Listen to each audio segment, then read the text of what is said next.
Hey everybody, it's Thomas with Get Out Arizona in partnership with Photo Forum, as they are the sponsors of today's video, and you are watching another great episode of Garage Talk. So let's get to it. Now, if you remember our last episode, we covered the photo portion of the menu for the Sony A7iv. Now today, we're going to revisit that menu system and we're going to cover the video portion of that menu. So when you're done, your Sony A7iv will be set up to record 4K 24 all intra in S Cinetone with continuous autofocus and zone focus with face eye tracking enabled and shutter priority set for auto exposure, right? But we'll explain everything as we go. Now, there are going to be some parts of the menu system that we're going to encounter that we also already encountered in the photography portion.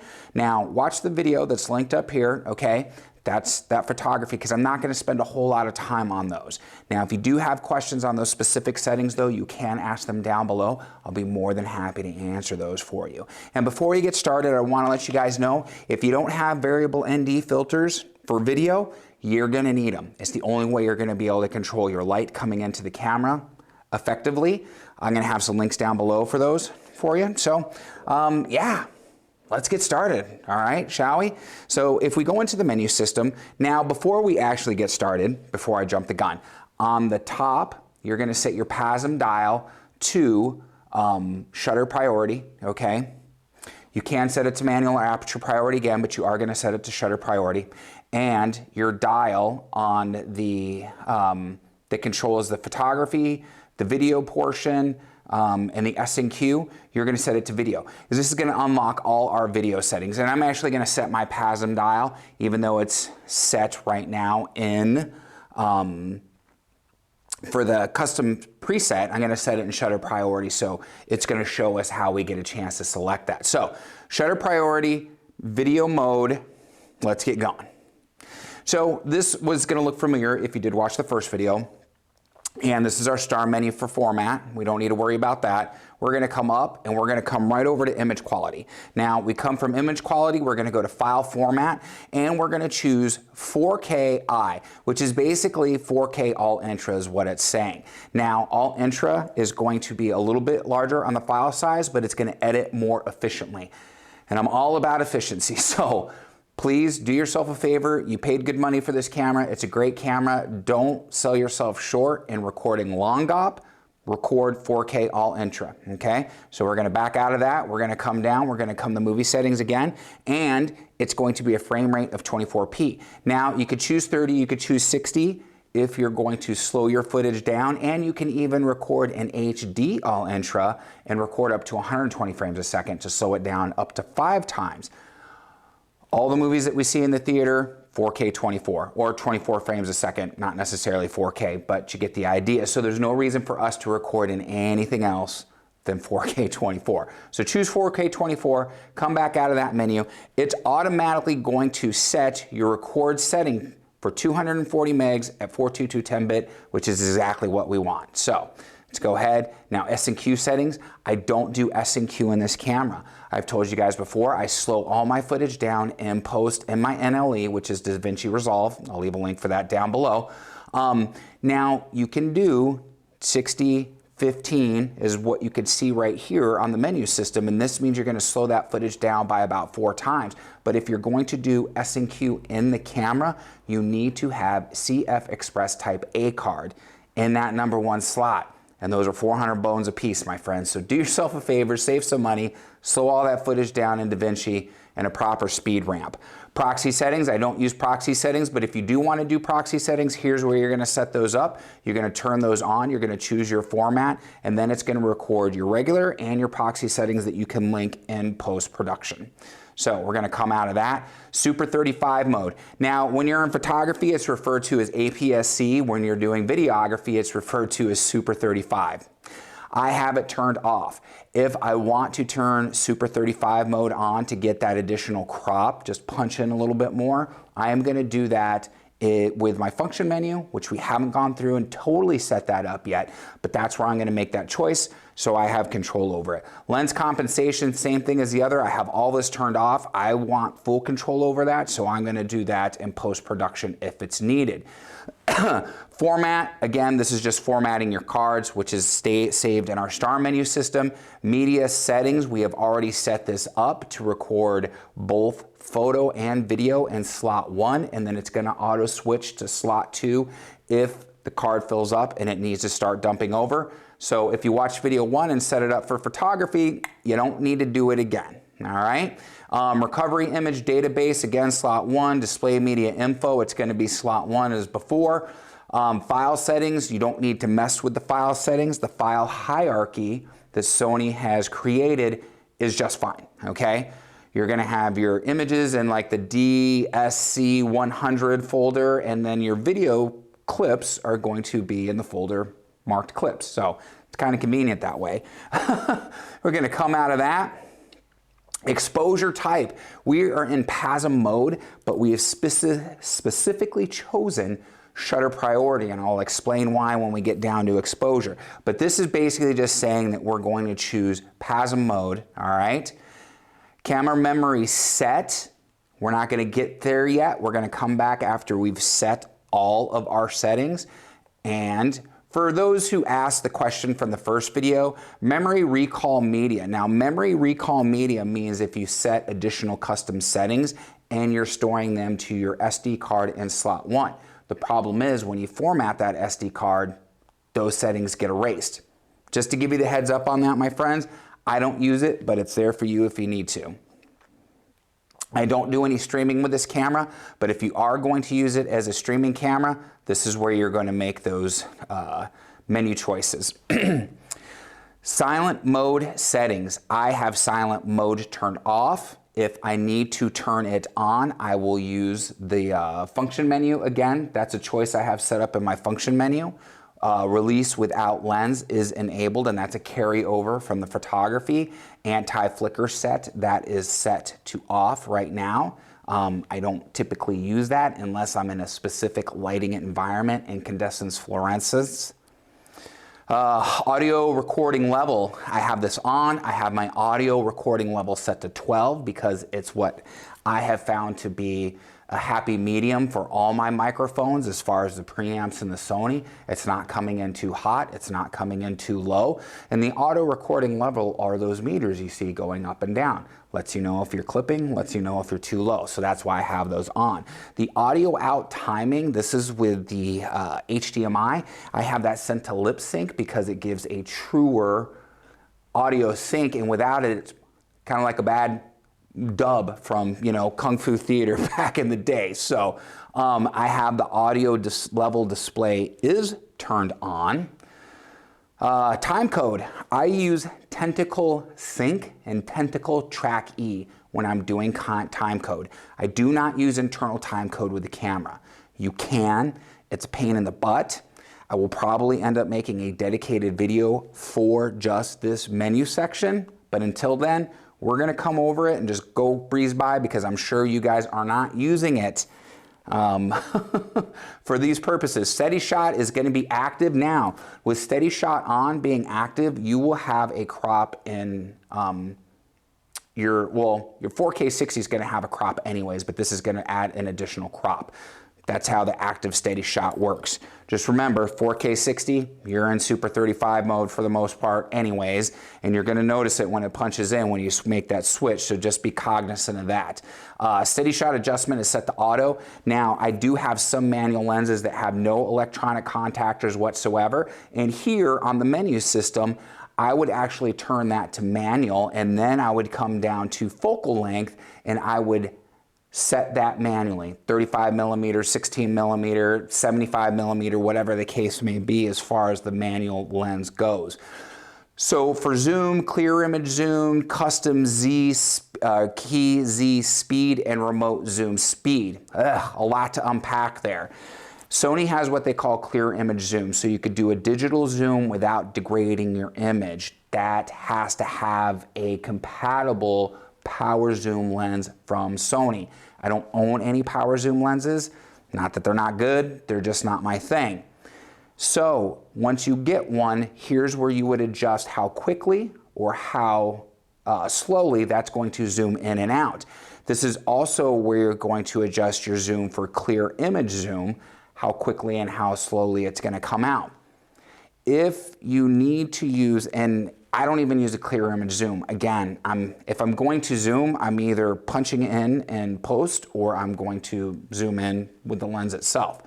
That being said, if you choose to use it and it seems like it's going too fast, this is where you're going to make those adjustments in the menu system. Grid line display, I always have on. I always have it set to rule of thirds, and I do have emphasized recording display, which means when I hit record on the camera, it's going to give me a red rectangle around that back panel. No mistake that that is turned on and is actually recording. Marker display, center mark, aspect marker, safety zone, guide frames. I have all of these turned off. I am not recording in any different aspect ratios to where I need to have safety zones. Now, if I was, I would turn these on as needed, okay? But they're here for you, especially if you're recording in something like 17:9, or if you're doing anamorphic and you want to try to de-squeeze on an external monitor because you can't de-squeeze in Sony. These are going to be good things to have and set up. But for now, for the purposes of this video, you really don't need them because this is going to be the basic menu setup for the video sections, but they're here if you need them. They do serve a purpose, and when you use them, when you need to, they work very well. So auto ISO, the ISO range, okay? So my auto ISO is 800 and 2650. And I would actually turn this down to 12,800.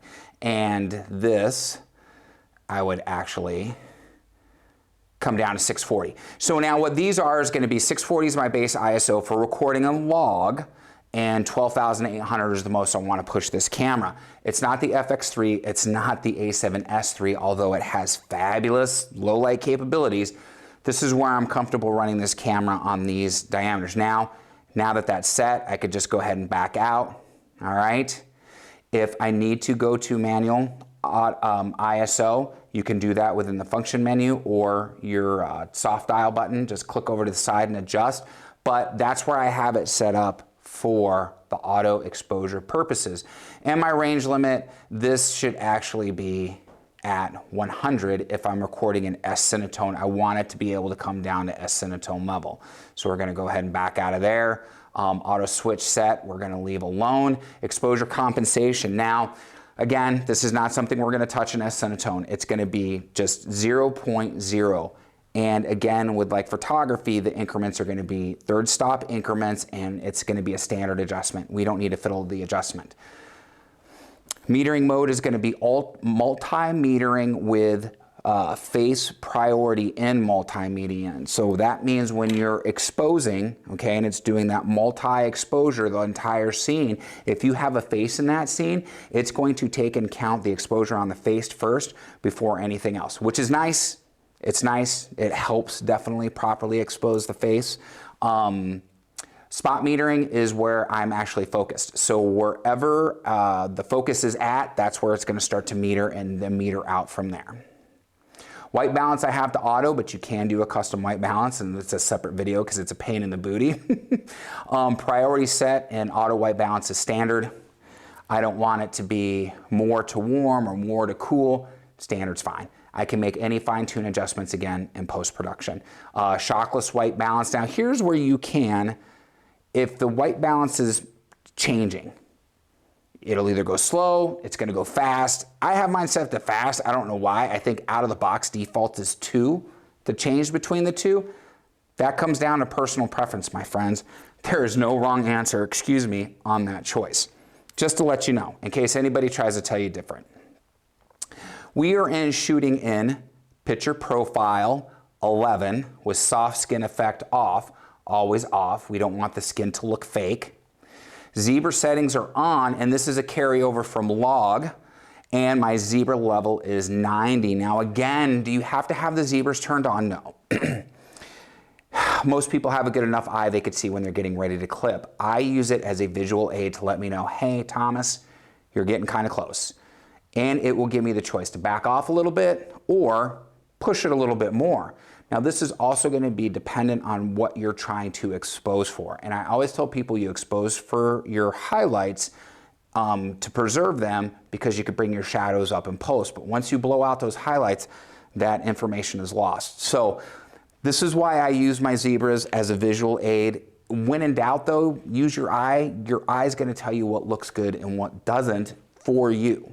Okay, but if you're trying to get accurate, technically accurate, the zebras are there to help. Now we're in focus. We're going to be in continuous focus. My transition speed is going to be 5, and that's going to be a little on the fast side. If you want something a little bit more slow, more deliberate, I don't want to use the word cinematic, so we're going to use the word deliberate. This is where you're going to change that and set that.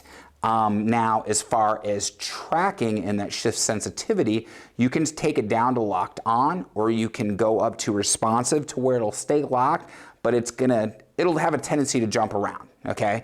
Not jump up and get down, just, you know, jump. I'm joking, guys, sorry.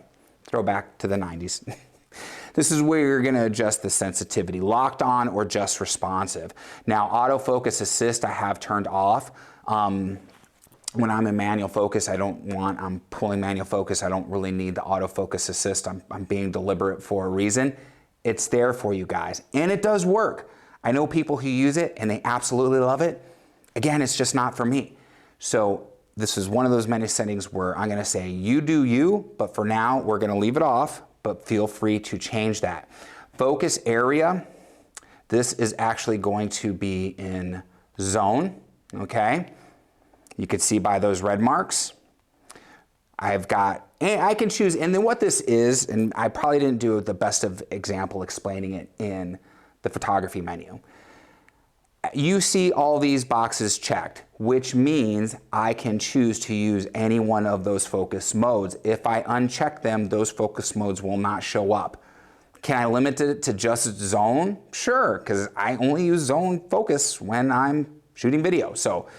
But I still have them all checked just because, I don't know, that's me. Feel free to check or uncheck whatever you'd like. As far as that goes, zone focus, we are red, focus point does not circulate, and the autofocus frame movement amount is standard, and this is going to be more if you're moving your focus to a specific spot. It's not going to move quickly, it's not going to move slowly, it's going to move just right, and Sony does a good job of making it move just right, so I found it's better to leave it alone. So now, as we continue to move, we are going to look at face and eye priority, which is going to be turned on, okay? We are going to have that set to human. We are going to have subject selection is basically the same as photography, so you can choose anyone that you want. And I have that set up in function menu if I want to change that. Right eye, left eye, it's going to choose whichever one automatically. It can, whichever one's closest. Face and eye frame display, I have this turned on just so I could see that little box. It's one of those things, another visual cue, and there's nothing wrong with that. Register face priority, I do have turned on, but again, I've never registered a face. From what I hear and understand, it works great like voodoo magic. I've never used it before, so I can't comment on it. I have it turned on, I guess, just for kicks and giggles. Focus map is turned off, focus magnifier is on. This actually lets me do it from here, but you can set a custom button if you're using manual lenses. Focus magnification time, I have no limit, so it's not going to rush me to pull that critical focus. And the initial focus magnification is going to be 4 times, which is typically more than enough, especially using, you know, a Shinobi or an Adamus as far as your monitoring goes. Now, if we keep going, peaking display is turned on. I have that mid, I have that set to red, which is actually going to be a carryover from photography. They're set the same way. And from there, guys, that is it for the video. There's a lot less for the video because there's a lot of stuff that we set in the photography section that carries over to the video section. Now, again, if we come down here to the custom key dial set, you see we have one specifically for video. After you've shot the camera for a while, you can go ahead and change these to your liking. Sony has them mapped out very well, and maybe we'll do a video that's actual buttons, which each one is and what each one does. But for now, we're gonna leave these alone. There's no point in you just starting out to changing them. Get to learn how they're laid out. If it works for you, great. If it doesn't, that's when you make the change as far as that goes. Now, your custom function menu settings, again, they're here, and you have your ones for photography you could see up top, and then you have your ones for the video portion of it down below. Again, you could change and customize those. I already have mine a little changed because I know what's important to me. I've been using the camera long enough. Give yourself a chance. Shoot for a while, see what works for you, see what makes sense for you as far as changing this, and then go ahead and make the change.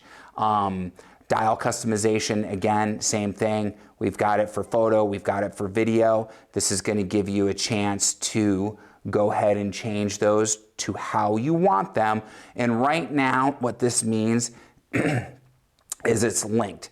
But to give you an example, I use this for my shutter speed, I use this for my aperture, and I use this for my exposure compensation, okay? Now, I'm not gonna change what those do just because I'm in video and not photo mode. That's why most of them start out as linked, because it's going to be the same function whether you're in photo or video mode. So again, just give it a chance, shoot for a few months, see how you like that setup, change what you need to change. But other than that, you can just go ahead and leave those alone as far as that goes. Touch operation, I have my touch panel set to where it's going to do tracking. So if I am back here and I want to specifically track something, I'll touch that monitor, and then when I'm done tracking, I hit the center button, boop, and it's gonna go ahead and go back to regular zone focus without tracking enabled. And other than that, guys, I mean, we've already set the monitor settings and everything. So now if you weren't, well, for external output, we did set these, but let me explain. So resolution, it's gonna be auto, HDMI settings, output settings. We have the media duration output on. We have output resolution as auto, so it's gonna automatically pick up that 4K and do it. We have time code turned off. And for info display, normally you would have this off. I have it turned on, so it's recording the menu system as I do it, but I have it turned off any other time. The reason being is if you have it turned on, your back screen goes black the minute you hook it up to a monitor and all you can see is the monitor. Once you turn this off, you actually get a clean feed to the monitor, okay? And then you have all that information on your back panel. Now I'll go ahead and switch this to off, and now you can see that it's a clean feed. So now if I switch this to on, it's back to recording the menu. So I like the clean feed on the monitor and all my other important information on the screen. I'm good with that. So I wish Sony would just, no matter what, both the screens stayed on, but whatever, that's Sony for you. We love them and we hate them at the same time, right? Now, before we save all the settings, I do want to talk about today's sponsor, and that's PhotoForum. PhotoForum has been a fixture in the photography community in Phoenix, Arizona for 50 years, all right? October of 2022 was their 50th year birthday month, founded in 1972, and they've only had 2 owners, which is amazing, including their current owner. And they are staffed with working professionals, including me. That means when you come in, you're not going to get some salesperson who's going to regurgitate product information to you. You're going to get assistance from a working professional who is going to do their best to pair you with the right camera and the right camera system.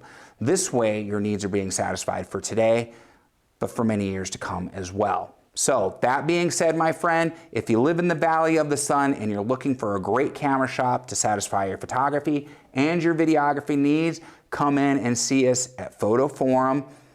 You can look us up as far as the directions and the address. We're in Midtown. We are open Monday through Friday from 9 to 6 and Saturday from 10 to 5. We teach classes. We do private workshops and seminars.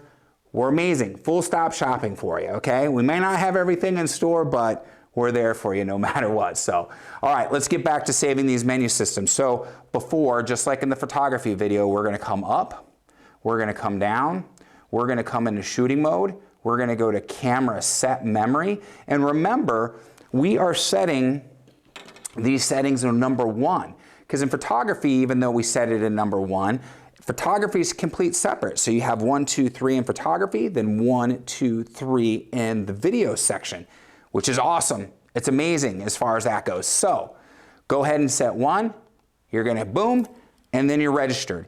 And now you are ready to record 4K video, all right, in S-Cinetone, which doesn't need any color grading, okay, in continuous autofocus and shutter priority, but you're gonna have an emphasis on auto exposure because we have it in auto ISO, all right? And with your ND filter on, you're gonna be able to control that. Now, you're not gonna get a chance to choose your aperture, okay? You need to do manual for that as far as that goes and run everything full manual.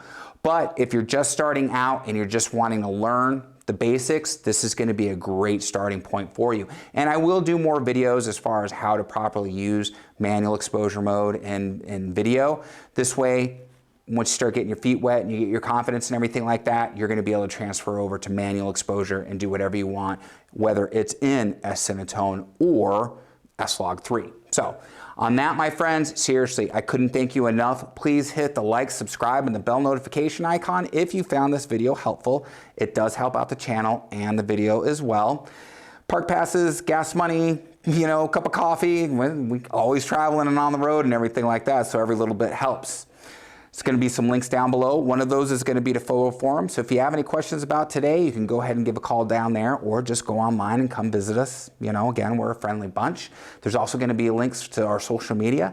That's going to be Instagram, Facebook, TikTok, Twitter. It's the devil's work, I know. But to keep up on the day-to-day affairs with Get Out Arizona, that's what you're going to do is follow us there. We do group hikes. We do group rides.